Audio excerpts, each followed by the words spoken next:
Ambassador Zhou, you were serving in Washington during the periods of the George W. Bush presidency and also the Barack Obama presidency. Some people look back on that with some nostalgia, saying it was a very distinct era to the one we have today under Donald Trump. Are they so different? Actually, when George W. Bush took over, in the early years of his administration, his perception of China was already strategic economic competitor. So then what happened was 9/11. 9/11 happened, so the number one priority for them is to deal with that problem, and so they need China's support. So I think so. His view of China as a strategic competitor did not intensify. Then after the war against terror has been ended, so I think their perception of China started to focus on the so-called China threat again. If 2001 and 9/11 was a turning point not just for the bilateral relationship but America's approach to the world at large, why not look also at other hallmark events, the 2016 climate change agreement in Paris, the 2008 financial crisis where we saw the countries come together again, also with the Ebola outbreak when their support to those affected countries in West Africa really helped transform the response for the better. Are we short-sighted these days? Is the next generation not as long-sighted or as visionary as the one that came before? I think, let me put it this way. We want to be a friend of the United States as far as the U.S.-China relationship is concerned, because that relationship is very important for China, for the United States, and for the world. And so we hope the United States will not misjudge China's strategic intention. And we have made it very clear to them that we don't want to challenge anyone and we don't want to replace anyone. So this is all very clear. So what we want is a stable sort of relationship with the United States, which would bring benefit to both countries and to both peoples. But then the problem is their perception of China.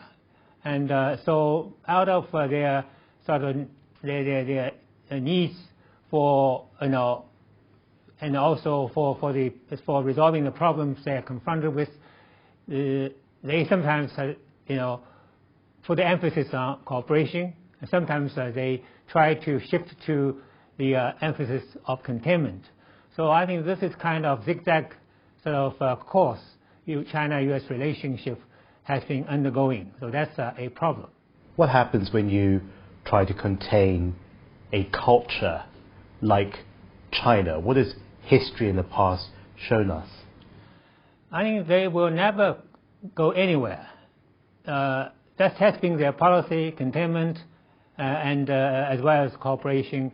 But containment has never really got anywhere, because China is a country, is a major countries, one of the major countries in the world.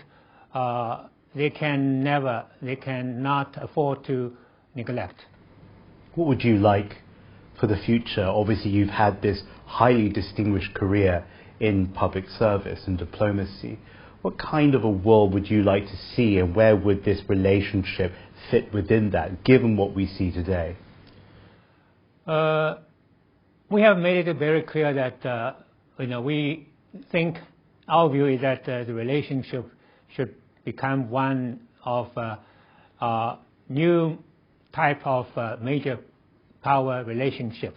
That is, there should be neither confrontation, no conflict, and mutual respect, and a win-win relationship.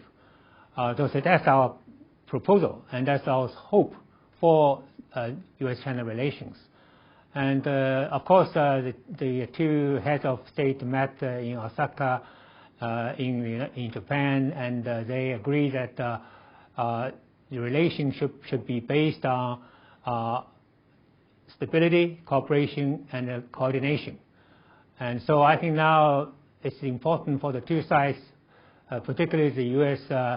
administration to implement that understanding between the two heads of state. So let's see what would happen.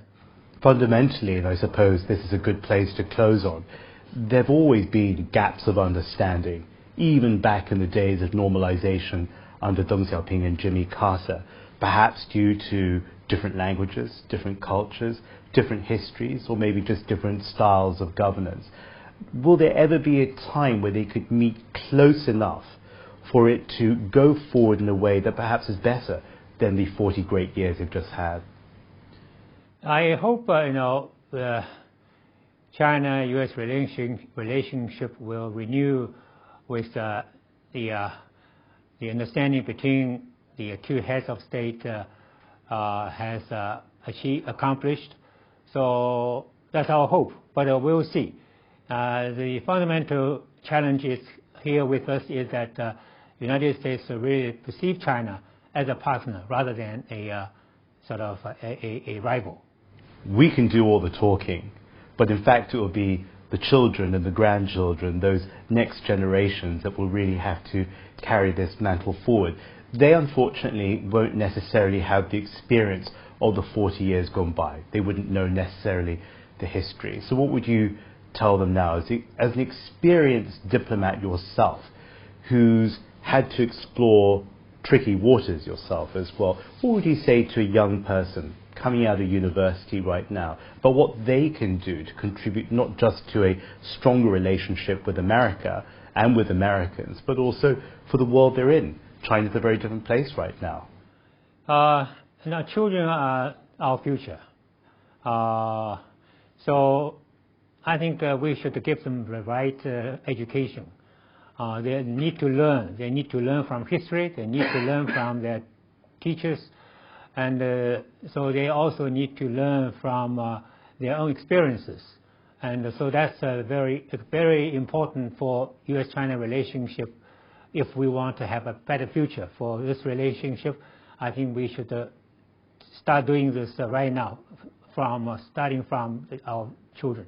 Ambassador Zhou, thank you very much. Pleasure. Thank you.